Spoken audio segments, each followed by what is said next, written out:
Varliukai suorganizavo lipimo į bokštą čempionatą. Susirinko palaikytojai, kurie net netikėjo, kad tai įmanoma įlipti į tą bokštą.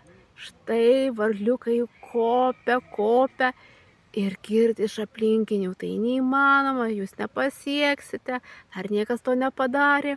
Ir varliukai iš tų girdimų balsų jie pradėjo kristi, nes ir patys patikėjo, kad tai neįmanoma. Ir liko keletą varliukų, kurie lipo, tačiau vis tas žmonių, tų palaikytojų negatyvas juos ėmė ir sustabdė. Ir liko tik vienintelis varliukas, kuris užlipo į pačią viršūnę. Ir smalsu draugams, kaip jamgi tai pavyko, kad jis vienintelis tai pasiekė.